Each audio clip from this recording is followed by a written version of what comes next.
여러분 안녕하십니까? 무려 50조 원이 넘는 폭락 사태를 불러 전 세계가 찾고 있던 인물. 가상화폐 테라 루나의 창시자 권도영 씨가 해외에서 체포됐습니다. 지난해 4월 출국해 1년 가까이 해외 도피 생활을 이어오던 권 씨는 유럽 국가 몬테네그로에서 위조 여권을 사용하다 덜미가 잡혔습니다. 파리에서 조명아 특파원이 보도합니다. 동유럽 몬테네그로의 수도 포드고리차의 공항. 현지 시간으로 어제 오전 이 공항에서 권도영 테라폼랩스 대표가 측근인 한모 씨와 함께 체포됐습니다. 권 대표는 위조된 코스타리카 여권으로 몬테네그로에서 두바이로 가는 비행기를 타려다 여권 심사 과정에서 적발됐습니다.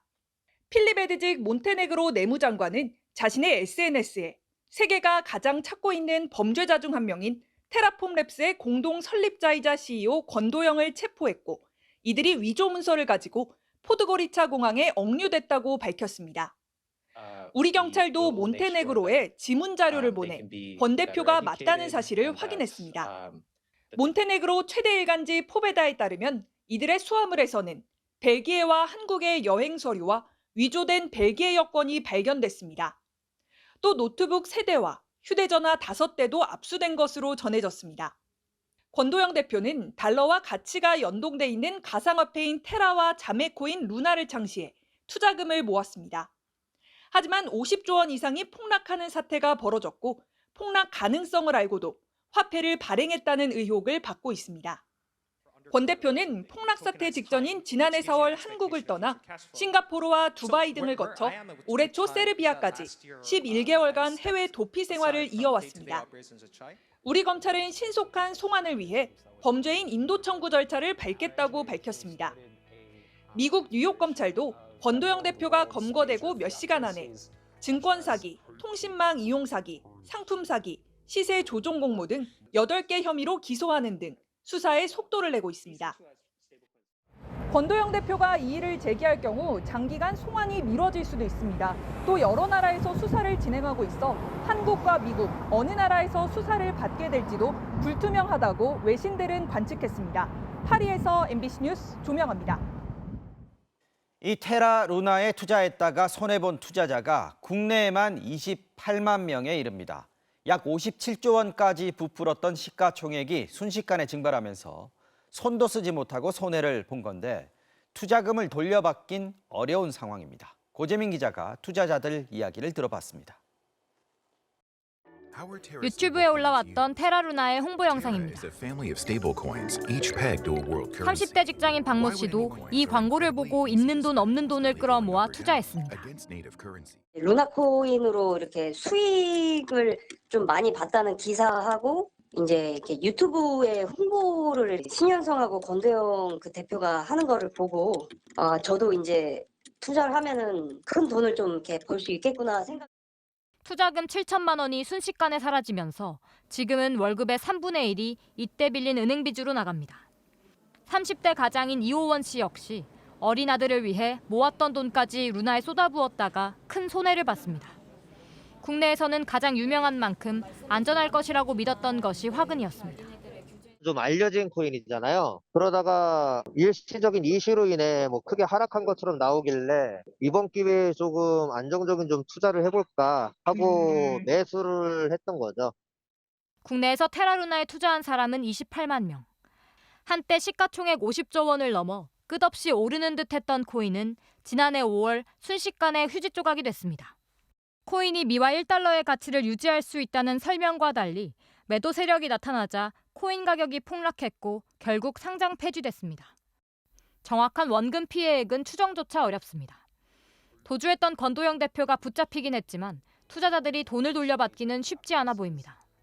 가상화폐에 대한 명확한 법적 근거가 없어 애당초 금융당국의 감독 대상이 아니었고 당연히 피해에 대한 분쟁 조정 자체가 어렵습니다. 우선 투자 대상으로 봐서는 여러 위험이 있습니다. 제가 사실 저희 전 국민의 16% 정도가 가상화폐 계좌를 갖고 있다는 것에 대해서 좀 우려가 큽니다. 국내에서 계좌를 만들어 가상화폐를 거래하는 사람이 여전히 600만 명이 넘지만 이를 관리 감독하는 관련 법안은 국회에 계류 중입니다. MBC 뉴스 고재민입니다.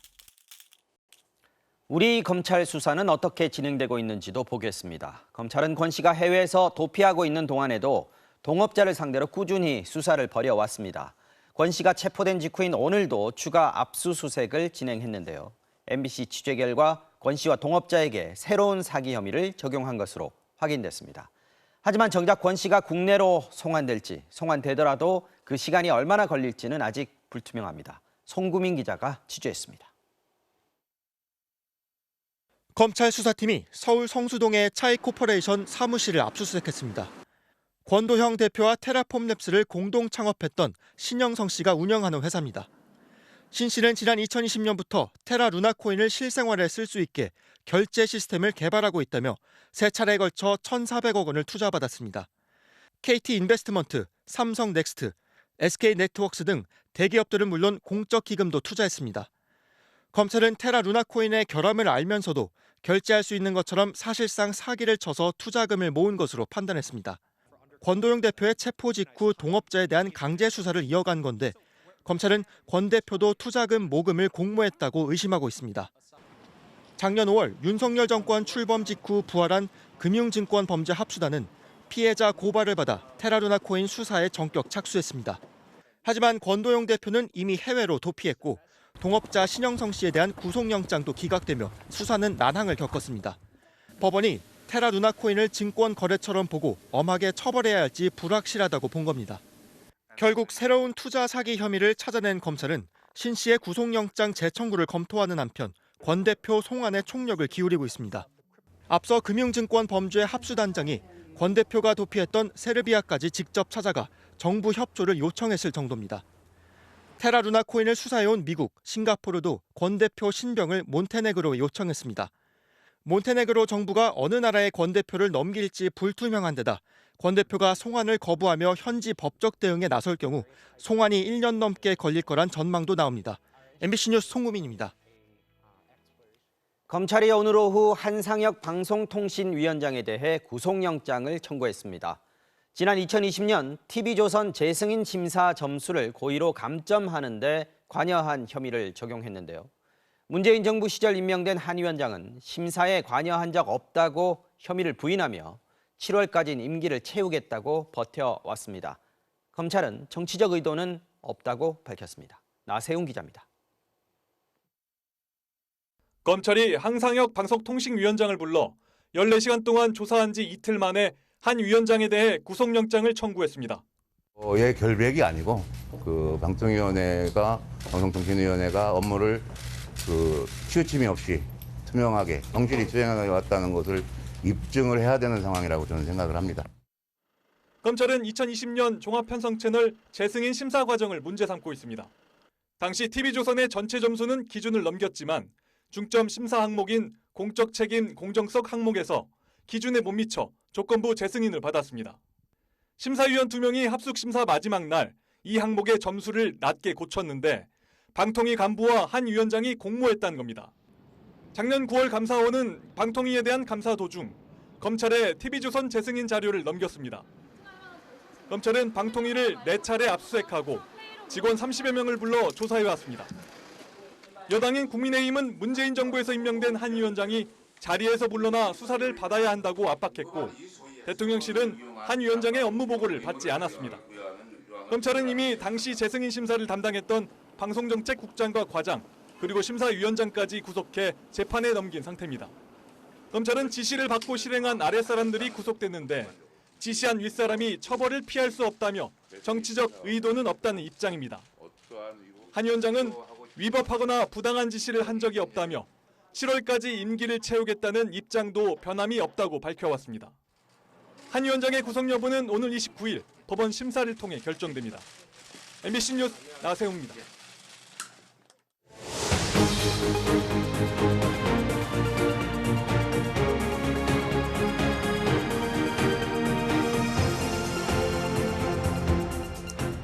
다음 소식 전해드리겠습니다. 오늘 서해 수호의 날을 맞아서 윤석열 대통령이 기념식에 참석했습니다.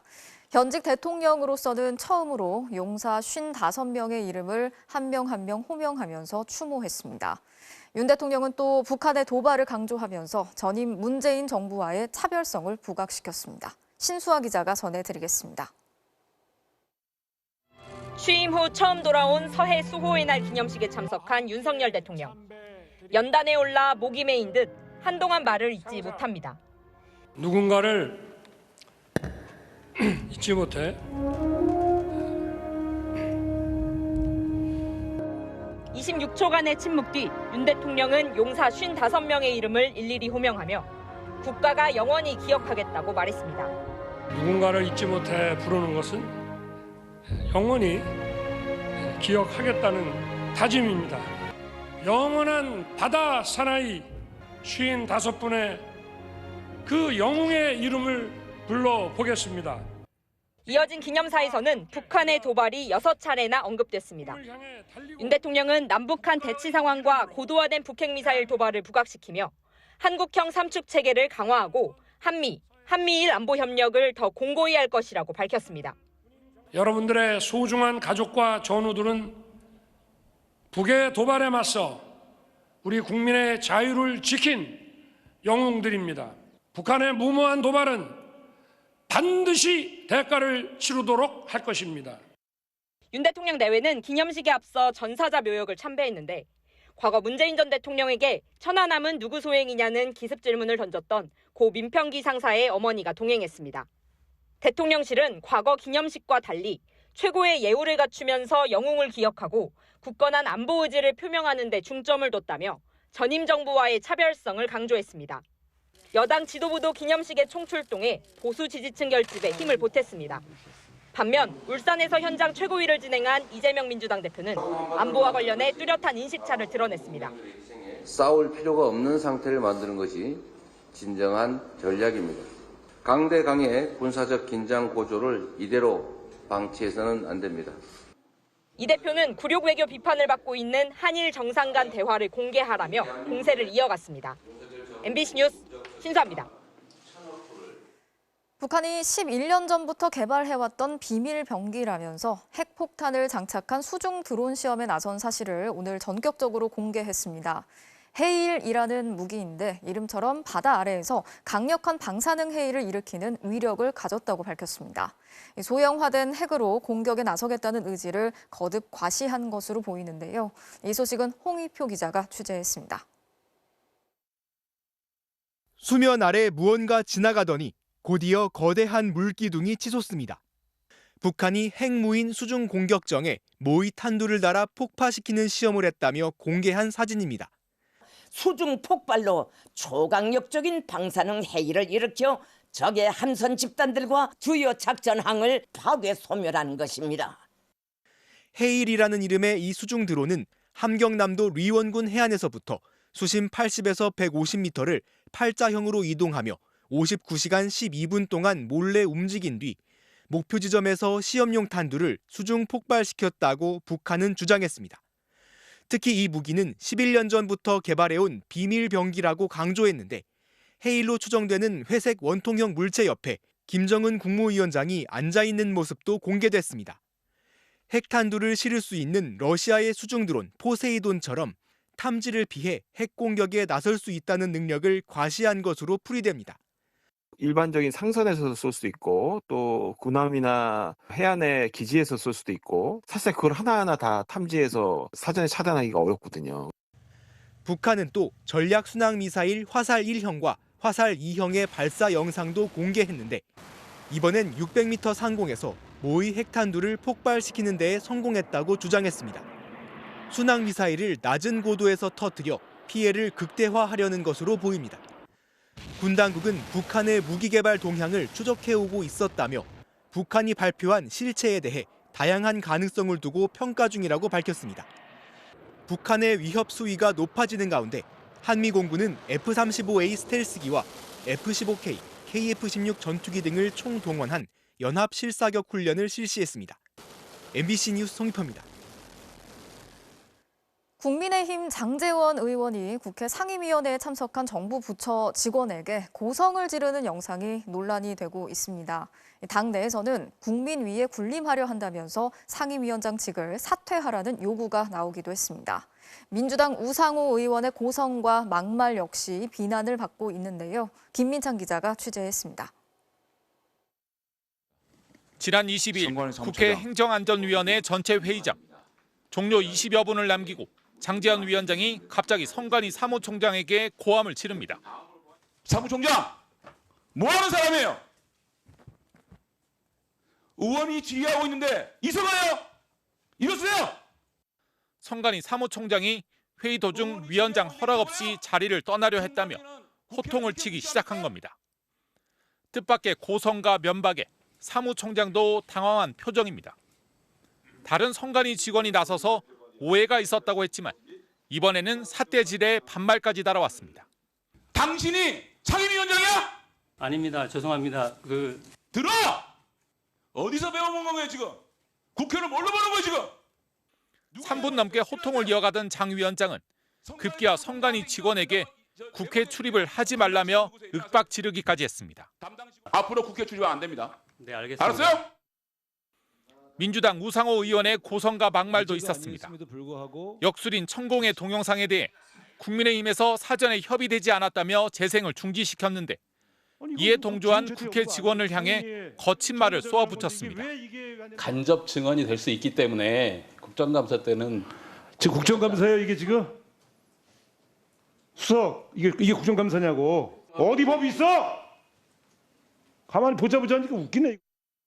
국회의원들의 호통 세례 영상이 공개되면서 인터넷에서는 비판 댓글이 줄을 이었고 특히 여야 청년 정치인들은 시대에 뒤떨어진 갑질과 언어폭력이라며 장제원 의원이 위원장을 사퇴해야 한다고 주장했습니다.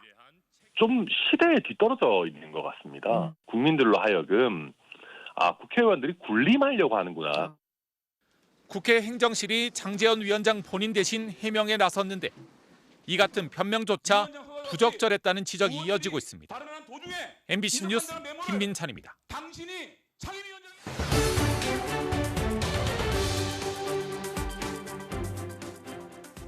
방에서 하루가 넘도록 누워만 있던 80대 노인이 의식이 없는 상태로 발견이 돼서 숨진 일이 있었습니다. 같은 집에는 아들 부부가 살고 있었는데 재판부는 이들이 적절한 조치 없이 노인을 방치했다면서 실형을 선고했습니다. 노인을 방임했다는 이유로 실형이 나온 건 이례적인데요. 김정우 기자가 집중 취재했습니다. 2년 전 서울 도봉구의 한 아파트. 아들 부부와 함께 살던 80대 여성 박모 씨가 의식을 잃은 채 들것에 실려 나옵니다. 이 아파트 1층에 살던 피해자는 26시간 동안 방에 누워 있다 병원으로 옮겨졌습니다. 도착 당시 병원 의무기록지에는 저산소증이 심하다, 사망 가능성이 높다고 적혀 있었습니다. 결국 박 씨는 입원 일주일 만에 숨졌습니다. 검찰은 아들 부부가 사실상 노모를 방치한 걸로 보고 재판에 넘겼습니다. 지난 1월 1심 법원은 방임이 맞다며 이들에게 각각 징역 10개월의 실형을 선고했습니다.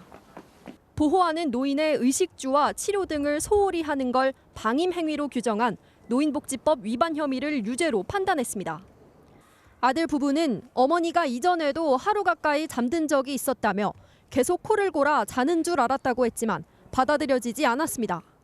재판부는 특히 81세 고령인 피해자가 12시간 이상 잔다는 건 이례적이라며 식사도 못하고 대소변을 못 보는 등 건강 상태가 심히 우려된 상황이라고 지적했습니다.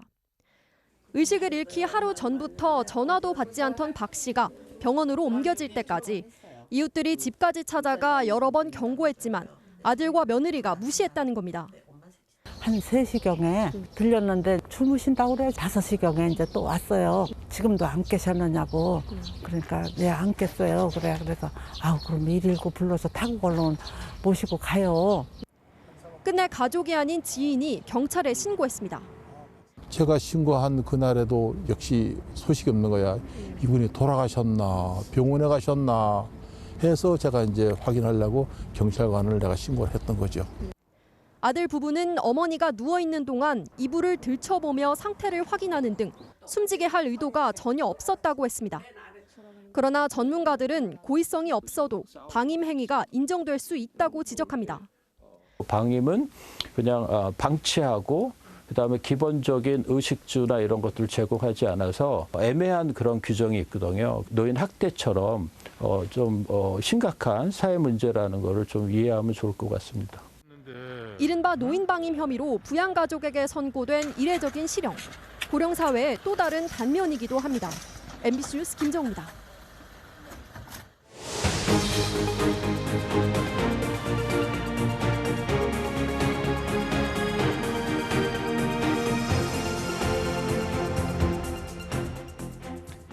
야식하면 가장 먼저 떠오르는 국민 메뉴, 치킨이죠. 그런데 이제 주문할 때 고민을 한 번 더 할 수도 있겠습니다.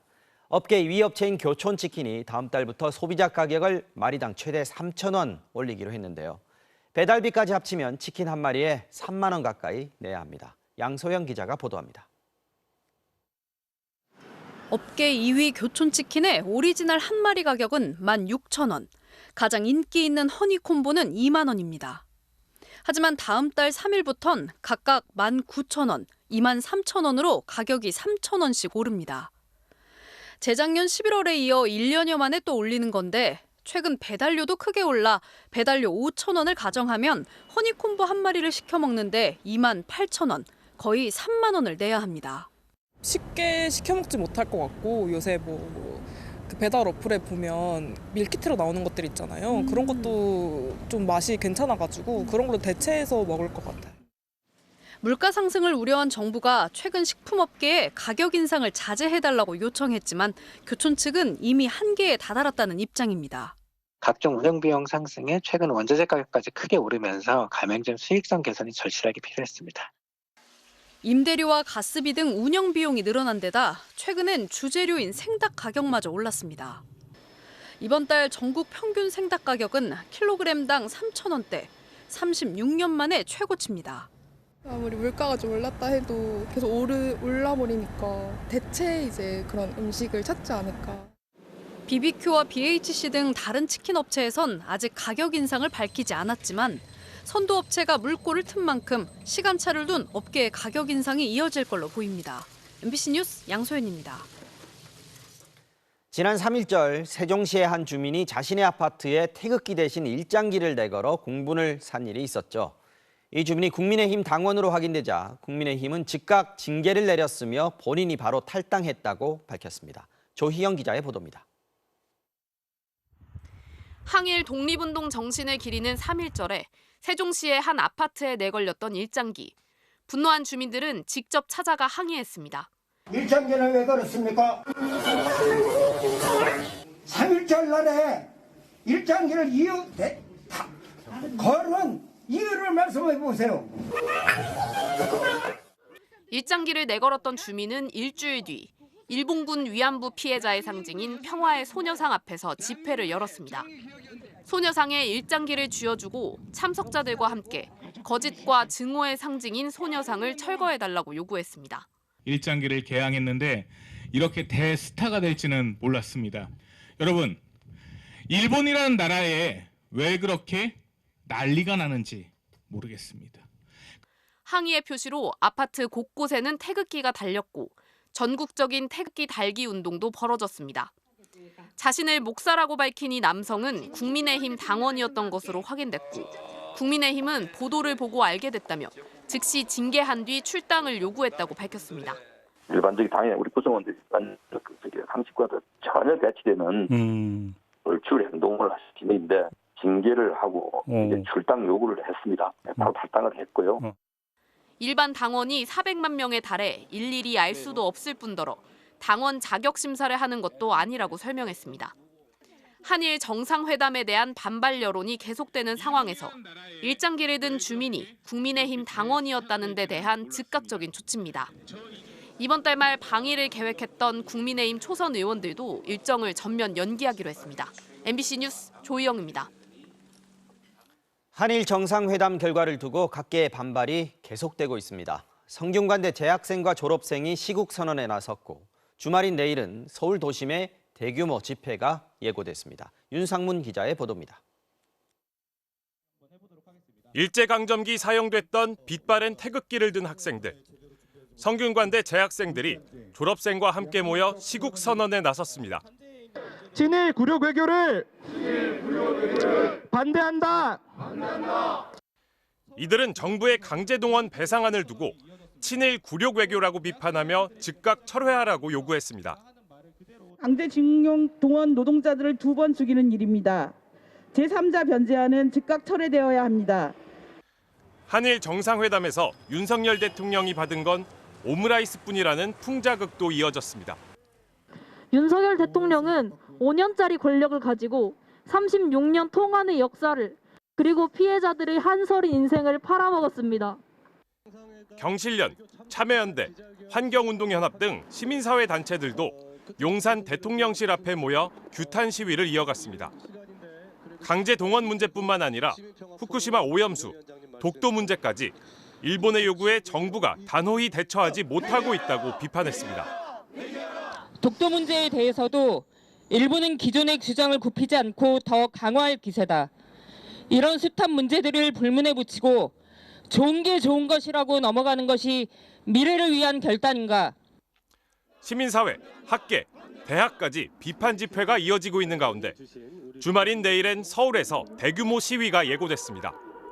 민주노총, 전국민중행동 등 노동자 민중단체들은 내일 오후 서울 도심 곳곳에서 사전 집회를 연 뒤 서울시청에 모여 대일외교 규탄 4차 범국민 대회에 참석하겠다고 밝혔습니다. MBC 뉴스 윤상문입니다. 민주당은 연일 한일 정상회담에 대한 비판을 이어가고 있습니다. 하지만 동시에 이재명 대표 기소 이후 당내 갈등 상황이 계속되고 있는데요.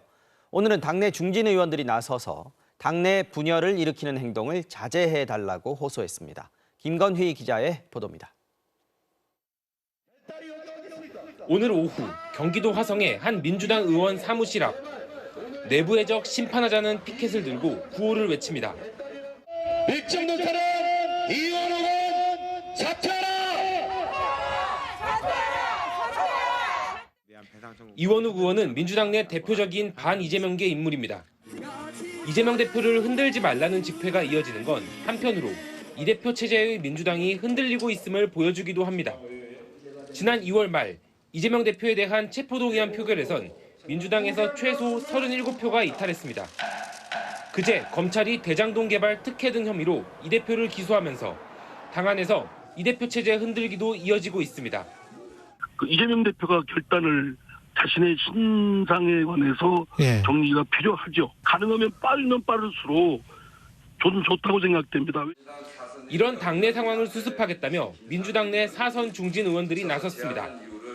의원들과 당원, 지지자들을 상대로 서로에 대한 공격 자제를 호소하면서 버스에서 내려와 운동을 제안했습니다.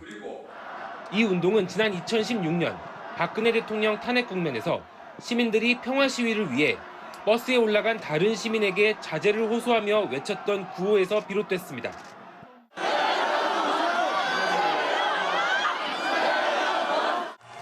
이후 지난 2017년 민주당 대선 후보 경선 과열을 진정시키기 위해 소환됐던 이 메시지를 다시 들고 나온 겁니다. 당 일각에서의 쇄신 요구에 대해 민주당 지도부는 지도부 일부와 대변인단 등을 교체하겠다는 방침입니다. 아울러 굴욕 외교로 규정한 한일 정상회담에 대해 다음 주 국정조사 요구서를 제출하면서 국면 전환도 시도합니다. 국민의힘은 민주당과 이재명 대표를 겨냥해 민주당의 현재 당무는 이재명 방탄과 반일 선동 말고는 없다고 비판했습니다. MBC 뉴스 김건희입니다. 짧은 동영상을 공유하는 중국의 영상 플랫폼 틱톡을 퇴출시키려는 움직임이 세계 곳곳에서 일고 있습니다.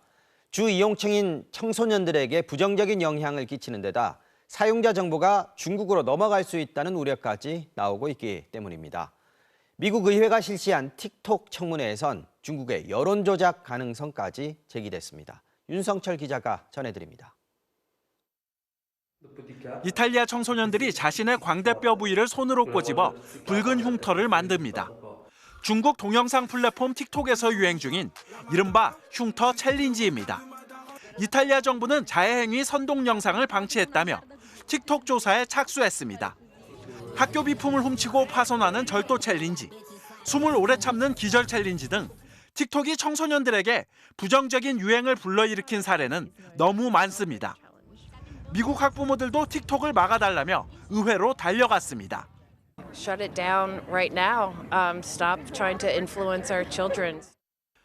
정보 유출과 안보 위협 가능성이 제기되면서 미국 하원에선 틱톡 청문회까지 열렸습니다. 1억 5천만 명에 달하는 미국 사용자 정보를 활용해 중국 공산당이 미국 전체를 쥐락펴락할 수 있다는 겁니다. TikTok collects nearly every data point imaginable, from people's location to what they type and copy, who they talk to, biometric data and more. 청문회에 불려나온 추쇼우주 틱톡 CEO는 애당초 틱톡 데이터에 중국 정부의 접근이 불가능하다며 억울함을 호소했습니다. Number one, we will keep safety, particularly for teenagers, as a top priority for us. Number two, we will firewall protected US data from unwanted foreign access. 중국 외교부도 중국 정부는 데이터의 프라이버시를 중시한다면서 타국 내 데이터나 정보를 제공하라고 요구한 적이 없다며 틱톡을 거들었습니다. 이런 항변에도 불구하고 틱톡에 대한 압박은 전 세계적으로 확산되고 있습니다. 중국과 카슈미르 접경 지역서 충돌한 인도는 3년 전 일찌감치 틱톡 등 중국 앱 300여 개를 퇴출시켰습니다. 또 유럽과 영국, 캐나다와 대만 등도 정부 업무 관련 장치에서 틱톡에 대한 제한을 가하고 있습니다. 전문가들은 미국이 실제로 틱톡을 퇴출하려 한다면 일단 구글이나 애플 앱스토어에서 틱톡 앱을 삭제하도록 하는 방안이 유력한 것으로 전망하고 있습니다. MBC 뉴스 윤성철입니다. 우리나라에 들어오긴 했는데 체류 자격이 없고 여권이나 항공편 사정으로 출국하지도 못하는 외국인은 외국인 보호소에 수용됩니다. 그런데 얼마나 그곳에 있어야 하는지 우리 법에는 그 제한이 정해져 있지 않습니다. 감옥과 비슷한 시설에서 기약 없이 갇혀 있을 수도 있다는 건데요. 헌법재판소가 이 법조항은 위헌이라며 국회에 법을 고치라고 주문했습니다. 이유경 기자가 보도합니다. 지난 2014년 부모님과 함께 라이베리아에서 온 4살 에머슨 남매. 가족의 난민 신청이 거부당한 뒤 외국인 보호소에 한 달간 갇혀 지냈습니다.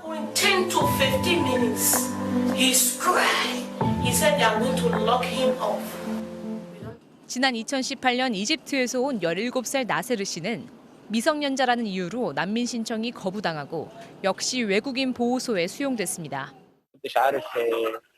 هو انا امتى هيطلعوني ما كنتش عارف الاوضاع هتوصل بيا فين يعني ما كانش في حد بيعرفنا اي حاجه من الكلام ده كمان طبعا يعني كنت حاسس بالخوف والقلق يعني كنت منهار جدا اكثريه الاوقات كان 체류 자격이 없는 외국인은 비행편이나 여권 등 사정으로 출국이 어려우면 외국인 보호소에 구금됩니다.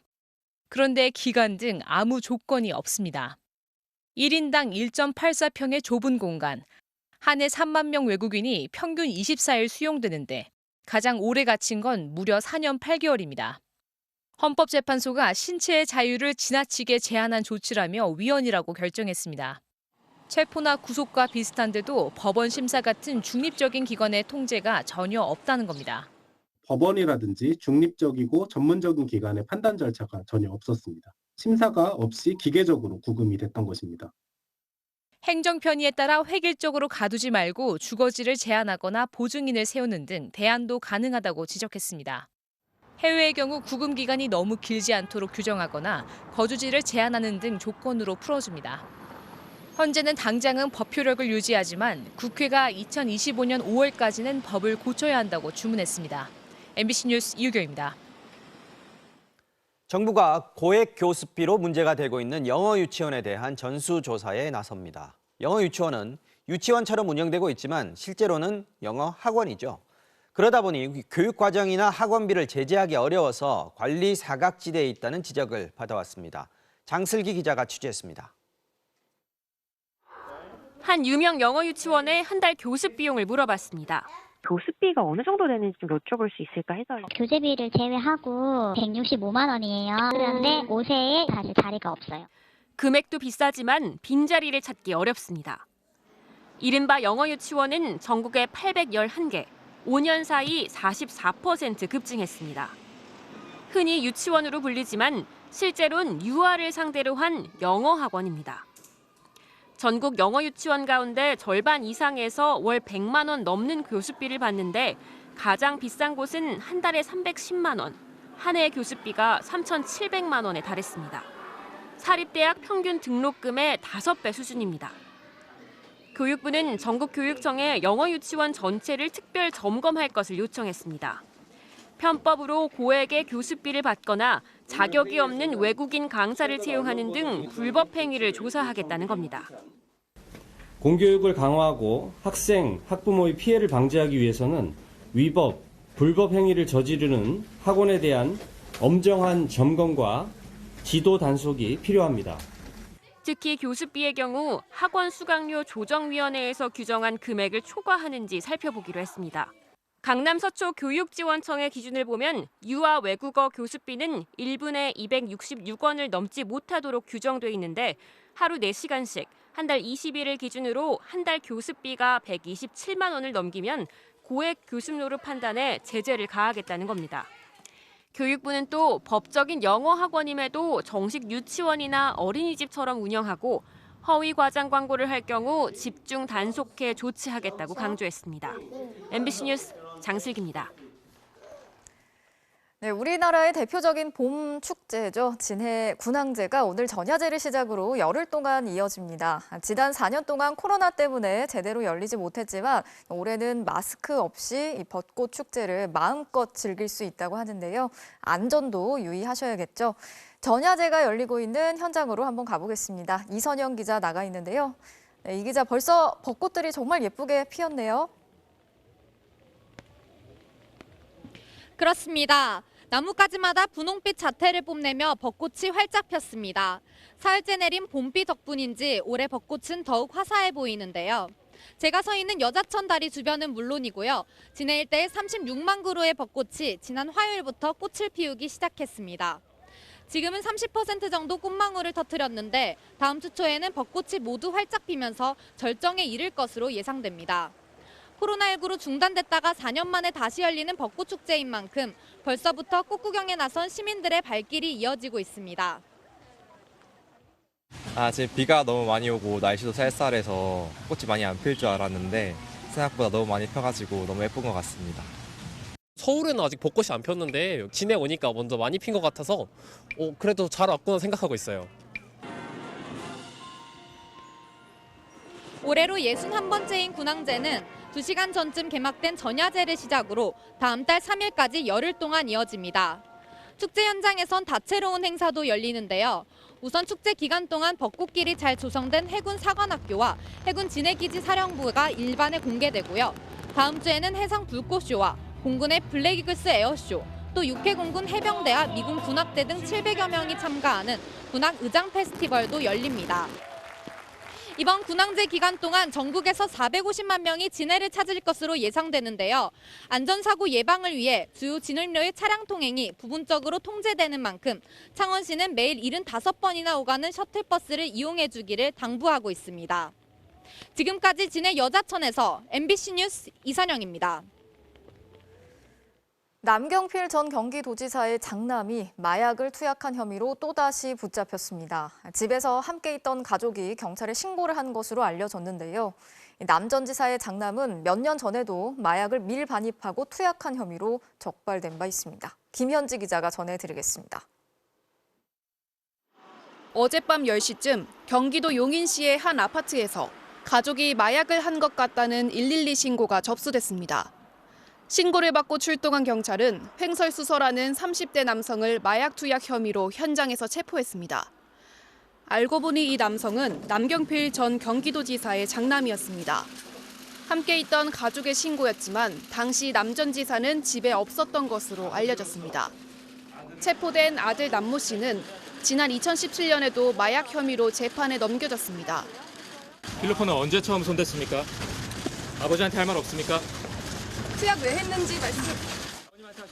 당시 남 씨는 자신의 집과 중국 베이징에서 여러 차례 필로폰을 투약하고 대마초를 피운 혐의로 징역 3년에 집행유예 4년을 선고받았습니다. 확정된 형의 집행유예 기간이 끝난 지 얼마 안 돼 이번에 또다시 신고된 겁니다. 체포 당시 집안에서는 마약 투약에 쓰인 걸로 보이는 주사기가 여러 개 발견됐는데 필로폰 성분이 검출된 것으로 알려졌습니다. 경찰은 어젯밤 검거하자마자 간이 검사를 하려 했지만 남 씨가 강하게 거부하면서 진행하지 못했습니다. 경찰은 오늘 오후 남 씨를 불러 조사를 마쳤다면서 혐의를 인정했는지 등 수사 내용은 확인해 줄 수 없다고 말했습니다. 경찰은 남 씨의 소변과 모발을 채취해 국립과학수사연구원에 검사를 의뢰하고 구속영장을 신청할 계획이라고 밝혔습니다. MBC 뉴스 김현지입니다. 이제는 일상에서 널리 쓰이는 인공지능 AI 기술이 경찰 조사에도 도입이 됐습니다. 수사관은 조서 작성에 부담을 덜고 피해자는 더 편하게 진술을 할 수 있도록 대화 내용을 자동으로 기록하는 건데요. 하지만 아직 억양이 강한 사투리나 외래어는 제대로 인식을 하지 못하는 등 정확성의 한계도 있습니다. 이다연 기자가 보여드리겠습니다. 경찰 수사관과 범죄 피해자 역을 맡은 두 사람이 마주 앉았습니다. 사건 당시 상황에 대해 질문을 주고받자 AI 음성인식 시스템이 내용을 받아 적습니다. 지난달 말일에 남자친구 집에 같이 있었습니까? 네, 그때 같이 있었습니다. 지난해부터 수사 현장에 도입된 AI 음성인식 기술입니다. 특히 경찰 조사에 부담을 느끼는 성범죄 피해자들이 보다 편안한 분위기에서 진술할 수 있다는 장점이 있습니다. 타이핑 하는데 더 이렇게 집중을 하다 보니까 어떻게 보면 피해자 입장에서 내 말을 듣고 있나? 라는 생각을 많이 하시거든요. 피해자의 그 입장에서 잘 들을 수 있는 장점이 있는 것 같습니다. 문제는 정확도가 높지 않다는 점입니다. 특히 강한 억양의 사투리나 외래어는 제대로 인식하지 못합니다. 지하철 타셨어요? 안 타셨어요? 그때 당시에 여자 혼자 서 있는데 거기서 이렇게 만졌잖아요. 다 CCTV도 있던만. 나는 주로 걸어댕긴데 뭔 소리야 그것이? CCTV 그 뭐대요 그러면? 시장에 장 보러 간다 갑자기 내가. 진술을 돕는 변호인의 음성이나 울음소리가 섞일 때도 오류가 날 수 있습니다. 아유 김 씨랑. 아니 다른 사람들 많이 있어요. 같이 한번 다 증인 쓸게요. 동네 이거 영암팽이들 다 오라할게. 이 때문에 AI 조서로 작업을 한 뒤 오타를 잡는 데 두세 배의 시간을 더 들여야 하는 실정입니다. 실제로 광주의 경우 지난해 도입된 이후 AI 조서를 사용한 경우는 175건으로 관련 발생 사건의 8%에 그쳤습니다. 시행 초기이기 때문에 기술력이 좀 극복이 되면 정확도가 올라가고 그러다 보면 일선 현장에서도 더 활용도가 더 높아질 것으로 기대를 하고 있습니다. 우리나라 국민의 절반가량이 사투리를 사용하는 지역에 사는 만큼 더 많은 데이터 축적을 통한 시스템 보완이 필요해 보입니다. MBC 뉴스 이다현입니다.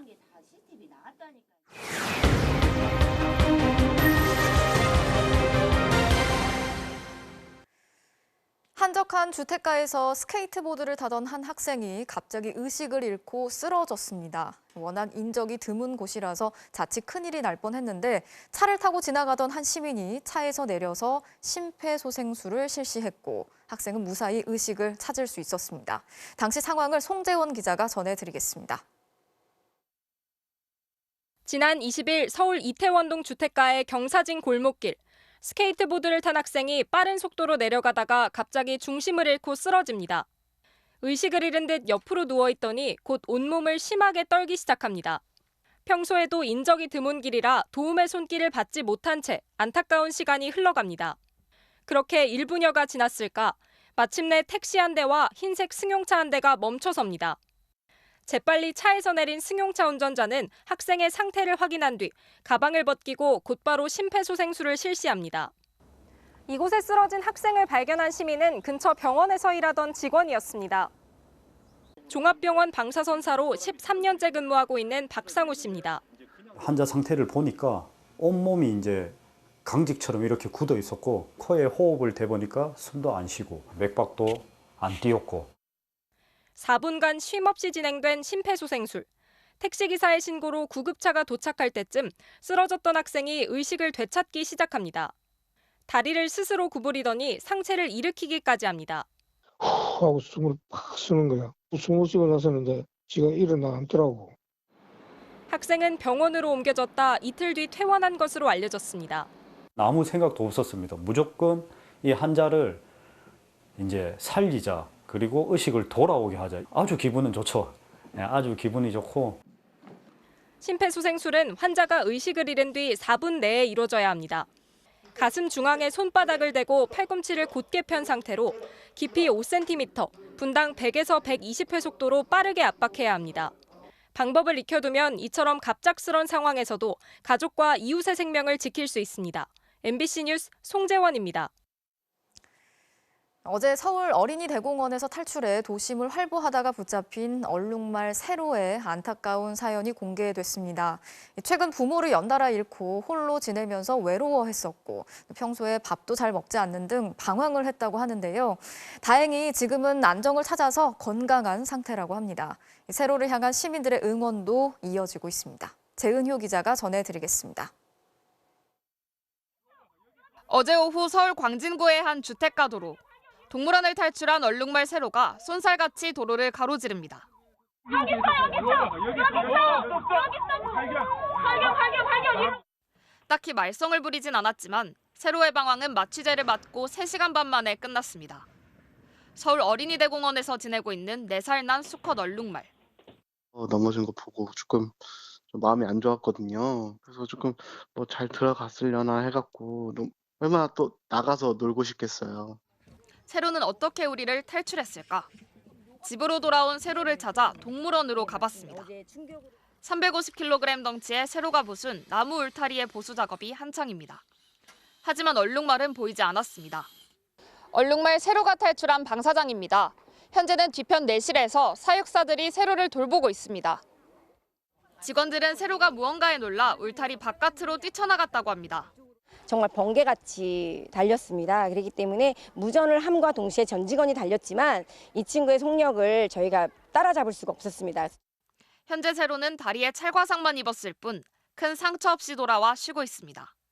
세로, 괜찮아? 세로야.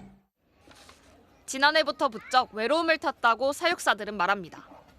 2019년 동물원에서 태어났지만 2년 뒤 엄마 루루에 이어 작년엔 아빠 가로를 차례로 잃었습니다. 졸지에 고아가 되면서 밤이 돼도 잠자리로 쓰는 내실에 들어가길 거부하는가 하면 이웃인 캥거루와 다툼을 벌이는 장면이 포착되기도 했습니다. 우리 사람도 그렇지만 당연히 외로움이라는 감정은 당연히 느낄 수밖에 없는 거죠.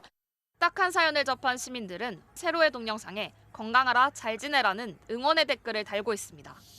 동물원 측은 혼자 지내는 세로에게 내년에 암컷짝을 만들어주는 한편 1.3m 울타리를 더 높이는 등 안전대책도 마련하기로 했습니다. MBC 뉴스 재은유입니다. 저가 항공사인 플라이 강원의 비행기가 갑자기 운항을 할 수 없게 됐습니다. 항공기 이용료를 리스 회사에 내지 못하면서 법원이 운항 금지 가처분 신청을 받아들였기 때문인데요. 갑작스런 운항 중단에 고객들의 항의가 이어졌습니다. 이준호 기자가 취재했습니다. 플라이 강원 안내데스크에 승객들의 항의가 빗발칩니다. 여수에서 양양으로 향하는 비행기가 갑자기 취소된 겁니다. 60여 명의 승객들은 항공사가 마련한 버스를 타고 이동해야 했습니다. 제 항공편을 준비해줘야 될 거 아니냐고 그랬더니 버스를 이동해 준다는 거예요. 황당했죠, 저희들. 그때부터는 여행이고 뭐고 제대로 뭐 눈에 들어오겠습니까?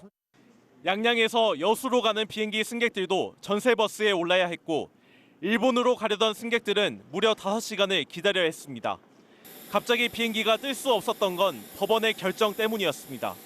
플라이 강원이 항공기 리스료를 제때 내지 못하자 리스 회사가 운항금지 가처분 신청을 냈고 법원이 이를 받아들인 겁니다. 항공기 석대로 운항해왔던 플라이 강원은 당분간 한 대를 쓸 수 없게 됐습니다. 플라이 강원은 현재 남은 비행기로 제주행 국내 노선과 해외 노선 5개를 운항하겠다고 밝혔습니다.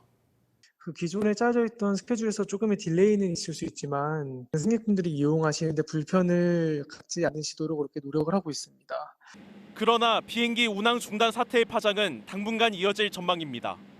과거에도 항공사가 파산하지 않는 한은 이렇게 운항 정지까지 이렇게 결정을 하고 그런 조치를 취하는 것은 없었던 것 같습니다. 분명한 선을 긋는 이러한 행위로 볼 수 있을 것 같습니다. 지난해 일부 직원들의 임금을 제때 주지 못한 데 이어 비행기 리스료 체불까지 이어지면서 플라이 강원 경영은 더 어려워질 전망입니다. MBC 뉴스 이준호입니다. 올해 들어서 거의 매일같이 서너 건의 산불이 발생하고 있습니다. 살림은 잿더미가 되고 누군가의 삶의 터전은 처참하게 무너지는데 대부분이 논밭이나 쓰레기를 태우다가 시작되는 경우가 많다고 합니다. 정부가 실수로 산불을 낸 사람도 강력하게 처벌하겠다고 엄포를 놓았지만 산불은 줄어들지 않고 있습니다. 김은초 기자가 취재했습니다. 희뿌연 연기가 산을 온통 뒤덮었습니다. 진화 헬기 등을 투입해 1시간 30분 만에 불길은 잡았지만 산림 1헥타르가 제로 변했습니다. 70대 농민이 가을에 캐고 남은 고구마 줄기를 밭에서 태우다 산불로 이어졌습니다. 이거 안 태우면 이게 빨리 안 썩더라고. 밭을 가려면 그걸 어떻게 해? 그거 없어서 방법이 없잖아. 소각을 금지하는 산림당국의 문자 메시지도 매일 받았지만 산불로 번질 줄 몰랐다는 겁니다. 알고 있는데 이걸 태워야 돼야 구덩이나 태우고 해도 괜찮거든요. 근데 그날 바람이 불어갖고 그러네. 2주도 안 돼 같은 마을에서 또 산불이 났습니다. 이번엔 화목 보일러에 피운 불이 원인이었습니다. 불을 좀 이렇게 떼다가 뭐 잠깐 나간 사이에 나미터에 옮겨 붓고 능선 타고 바람에 해서 연소 확대가 된 상황입니다. 유난히 건조한 올해 벌써 330건이 넘는 산불이 일어났습니다. 지난해 같은 기간보다 20여 건 많습니다. 벌써 축구장 1,100개에 해당하는 776헥타르가 제로 변했습니다. 지난 5년 동안 발생한 산불 가운데 절반이 넘는 1,800여 건이 실화와 방화가 원인이었습니다. 하지만 불을 낸 사람이 붙잡힌 건 절반을 조금 넘고 이 가운데 벌금 등 실제 처벌된 경우는 20% 정도에 불과합니다. 나머지는 고의성이 없다는 이유로 대부분 기소유예나 집행유예로 끝났습니다. 현장에서 어떤 CCTV라든지 이런 것들에 찍히지 않는 한은 부인을 한다라고 했었을 때 증빙의 문제도 시골에 연세 많으신 분들이고 산불을 낸 사람에 대해 형량을 늘리는 법안이 발의되기도 했지만 지금도 최대 징역 3년인 법정 형량에 비해 솜방망이 처벌이라는 지적이 나옵니다. 정부와 지자체는 논밭두렁이나 쓰레기 태우기 같은 불법 소각 대신 파쇄기를 활용해달라고 당부했습니다. MBC 뉴스 김우초입니다. 지금은 미성년 자녀들에게 통장을 만들어 주려면 부모들이 직접 은행에 찾아가야 하는데요. 앞으로는 집에서도 휴대전화를 이용해서 간단하게 계좌를 만들 수 있게 된다고 합니다. 배주한 기자가 자세히 설명해 드리겠습니다. 22개월 어린아이의 통장을 은행에서 만들어 봤습니다. 보호자의 신분증과 도장은 필수고 기본 증명서 등 다른 필요한 서류가 많아 은행에서는 따로 유인물까지 만들어 안내하고 있습니다. 미성년자 기준은 가족관계 증명서 일반, 초등년자 기준은 기본 증명서 상세 이렇게 두 가지를 주민센터 가서 이렇게 떼달라고 하는 뜻이거든요. 주민센터에서 필요한 증빙 서류를 발급받아 다시 은행에서 각종 서류를 작성하고 나서 계좌를 받는 데 걸린 시간은 최소 1시간가량. 만 14세 미만 미성년자는 신분증이 없다 보니 다른 통장과 달리 무조건 보호자가 직접 은행을 찾아야 합니다. 아이 통장 만들고 나서 그다음에 뭐 카드 만드는 것도 힘들고 가서 제출해야 할 서류도 많고. 정부가 휴대전화를 이용한 비대면 계좌 개설을 미성년자에게도 조만간 허용할 방침입니다. 이럴 경우 14세 미만 아동도 보호자가 간단한 인증을 해주면 바로 계좌 발급이 가능합니다. 일반 시중은행은 물론 카카오뱅크와 K뱅크 등 인터넷 은행도 대상인데 지점이 없어 비대면 계좌 개설만 가능한 인터넷 은행들이 미성년자 고객을 확보할 수 있어 가장 큰 혜택을 볼 것으로 예측됩니다. 이런 규제 완화는 이미 4년 전부터 추진돼 왔습니다. 미성년자의 법정 대리인이나 법인 대표자가 지정하는 대리인의 비대면 계좌 개설을 허용하여 금융 소비자 편익도 높이고 그동안 미뤄졌던 규제 완화는 최근 시중은행의 독과점을 깨겠다는 정부 방침이 나오면서 급물살을 타게 됐습니다. 금융위원회 관계자는 논의가 이제 마무리 단계라면서 발표 시점만 보고 있는 상황이라고 밝혔습니다. 다만 폭발적으로 늘어나는 비대면 통장이 탈세나 대포 통장으로 사용될 가능성이 있어 보완 대책을 마련 중입니다. MBC 뉴스 배주환입니다. 프로야구 특급 신인 중 한 명이죠. 한화 김서현 투수가 시범 경기에서 150km대 강속구를 뿌리며 올 시즌 활약을 예고하고 있습니다. SNS 험담 논란에는 성숙한 사람이 되겠다고 다시 한번 고개를 숙였습니다. 김수근 기자입니다. 지난해 신인 드래프트에서 전체 1순위로 한화에 입단한 김서현은 시범 경기 첫 등판부터 영거푸 시속 150km가 넘는 강속구를 뿌렸습니다. 기아 김호령을 상대로 프로 첫 삼진을 잡고는 주먹을 불끈 쥐기도 했습니다.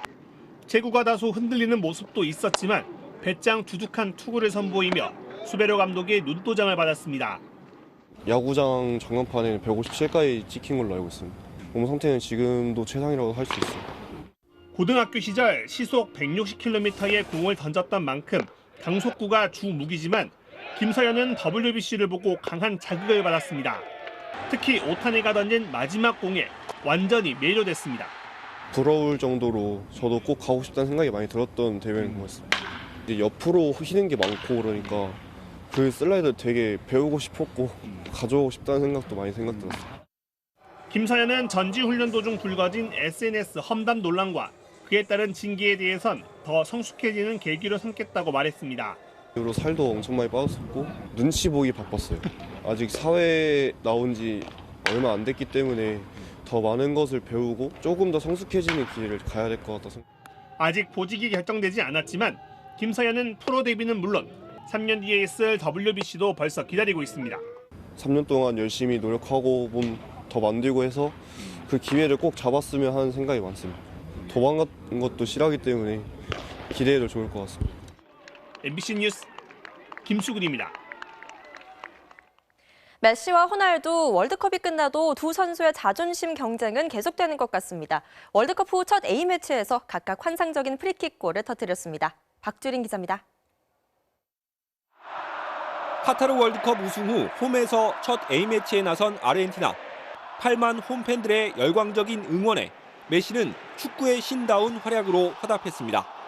전반 프리킥으로 골대를 맞춘 메시는 후반엔 선제골에 발판을 놓았습니다. 먼 거리 프리킥이 또 한 번 골대를 강타했지만 쇄도하던 알마다가 재차 밀어넣었습니다.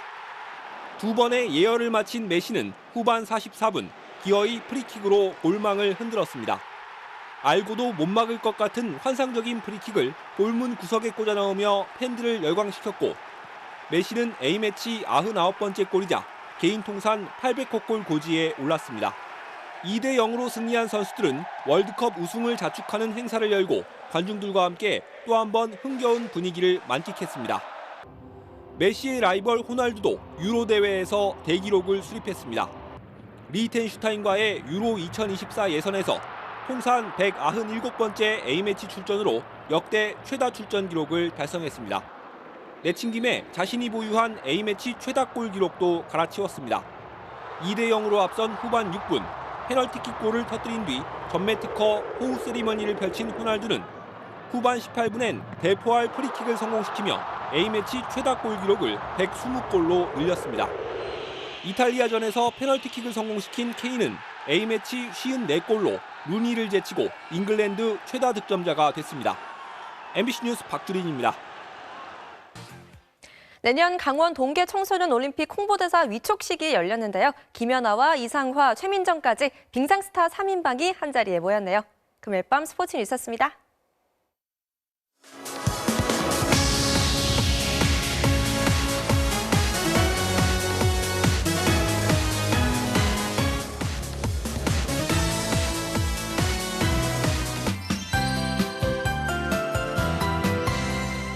다행히 백령도는 황사가 사라졌습니다. 현재 황사 지역을 보시면 이제는 서해안 지방보다는 주로 내륙 쪽에서 황사가 나타나고 있습니다. 미세먼지 농도는 충남 계룡이 242, 광주 175, 서울 140 마이크로그램으로 나쁨에서 매우 나쁨 수준을 보이고 있는데요.